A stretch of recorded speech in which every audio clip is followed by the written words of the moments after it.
Thibaut. Ce soir, vous dînerez avec moi. Ce n'est pas une invitation professionnelle. Ces mots, prononcés d'une voix grave dans le silence feutré de son bureau, ont fait basculer mon monde en un instant. Et lorsque ses lèvres ont enfin touché les miennes sous la pluie du marais, j'ai su que plus rien ne serait jamais comme avant, ni pour lui, ni pour moi, ni pour les secrets que nous portions tous les deux. Je m'appelle Thibaut Moreau. J'ai 32 ans.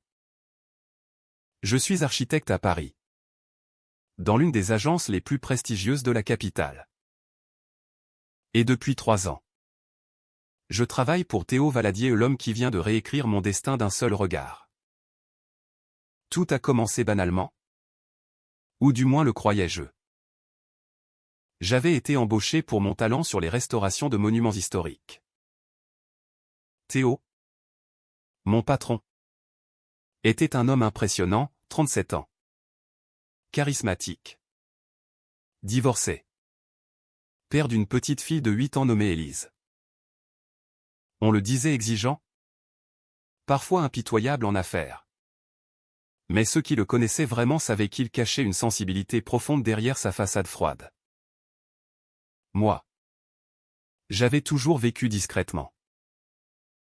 Né dans une famille bourgeoise du 16e arrondissement.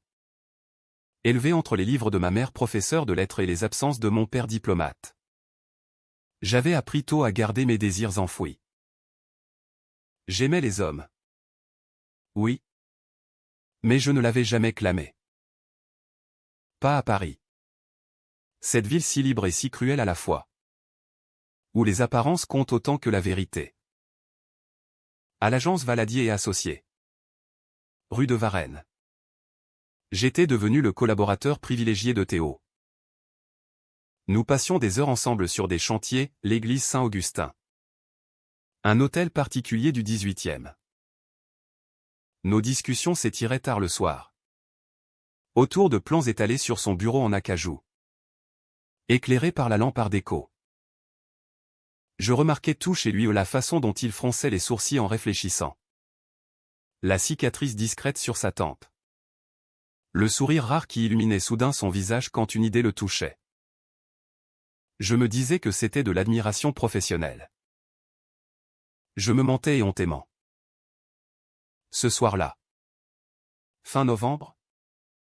La pluie tambourinait sur les toits de Paris quand il m'a lancé cette invitation. Le bureau était désert. Seul restait le tic-tac de l'horloge et le crépitement du feu dans la cheminée qu'il allumait parfois pour se réchauffer. J'ai balbutié un « oui ». Le cœur cognant comme un marteau contre ma poitrine. Le restaurant choisi était intime. Un bistrot caché rue des Rosiers. Dans le Marais, ce quartier vibrant où l'histoire juive se mêle aux nuits queer de Paris. Table en bois patiné. Lumière tamisée. Arôme de vin rouge et de beurre fondu. Nous avons parlé travail d'abord, le projet en cours. Les délais. Les clients difficiles. Puis la conversation a dérivé.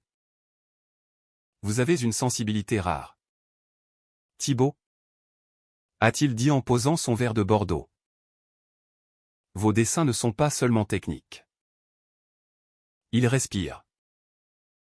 J'ai rougi. Baissez les yeux. Vous exagérez. Non. Et je me demande ce que vous cachez derrière cette discrétion. Le silence s'est installé. Lourd de non-dits. Dehors. La pluie redoublait.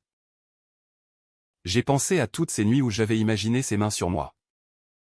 À cette peur viscérale d'être vu. Jugé. Rejeté. Après le repas. Il a insisté pour me raccompagner. Nous avons marché sous un parapluie trop petit. Nos épaules se frôlant. Dans l'ombre d'une porte cochère. Il s'est arrêté. Son regard gris acier m'a transpercé.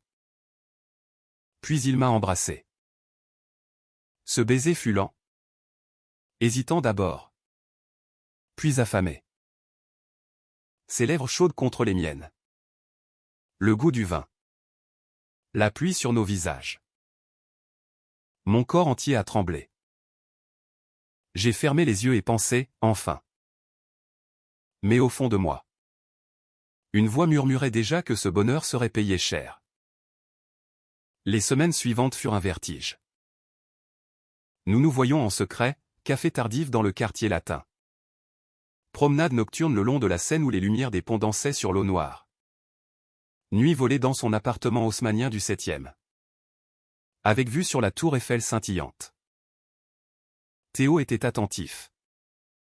Passionné. Mais toujours contrôlé. Il ne prononçait pas les grands mots. Il préférait les gestes, une caresse furtive sur ma nuque en passant. Un regard prolongé lors des réunions. Un texto au cœur de la nuit, tu me manques déjà. Moi. J'étais submergé. Je vivais pour ces instants. Mais la culpabilité me rongeait comme un acide. Théo était mon patron. Il avait Élise. Qu'il adorait. Et il sortait à peine d'un divorce avec Claire. Une femme élégante que tout le milieu culturel parisien connaissait. Un soir, blotti contre lui après l'amour. Je n'ai pu retenir la question. Théo, Claire et toi. Que s'est-il vraiment passé? Il s'est raidi. A allumé une cigarette, mauvaise habitude reprise récemment, et fixé le plafond mouluré. Nous nous sommes aimés. Jadis. Élise est née. Puis l'étouffement. Elle voulait une vie plus traditionnelle. Moi. Je ne respirais plus. Et maintenant? Il s'est tourné vers moi. Ses yeux brillants. Maintenant. Je respire enfin. Grâce à toi. J'ai voulu le croire de toutes mes forces. Mais une ombre persistait. Peu après. Un appel anonyme. Voix féminine.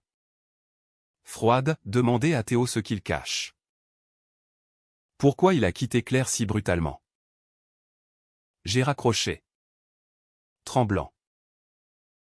Je n'ai rien osé dire. Le doute s'insinuait. Puis le voyage professionnel à Lyon. 3 jours ensemble au paradis anticipé. Hôtel cosy. Dîner aux chandelles. Nuit sans crainte. Le deuxième soir, Théo en réunion tardive.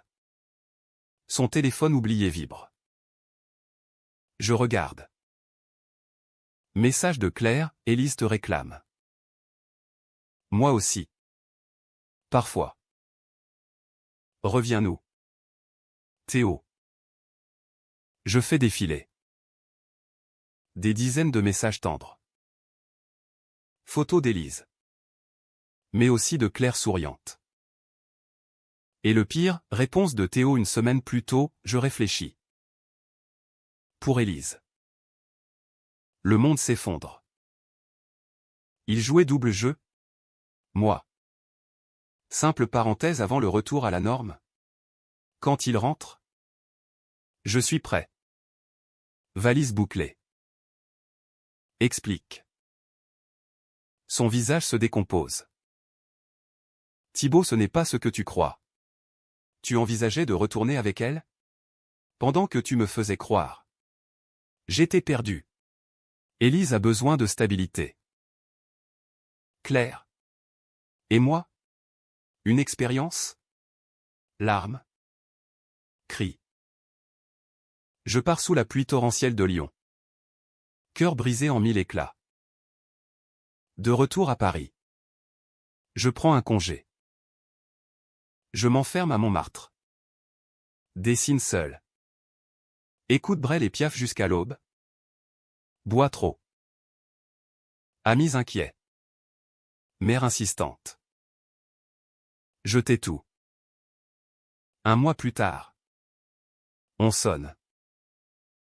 J'ouvre, Théo. Amaigri. Yeux cernés. Manteau trempé. Il faut que je te parle. Je le laisse entrer. Faiblesse ou amour? Il s'assoit. Voix brisée, après Lyon. J'ai tout avoué à Claire. Que j'étais amoureux de toi. Que je ne pouvais plus mentir. Elle a pleuré. Crié. Mais elle accepte. Pour Élise. Et la petite? Je lui ai parlé de toi comme quelqu'un de très important. Elle t'aime bien. Silence. Je reste méfiant. Je suis prêt à tout assumer maintenant. Même si ça coûte cher. Et si c'est trop tard? Il prend ma main. Laisse-moi te prouver le contraire. Nous recommençons prudemment. Il annonce officiellement la fin avec Claire. Parle de moi à Élise comme l'ami spécial de papa. Mais Paris murmure. Un collègue nous voit.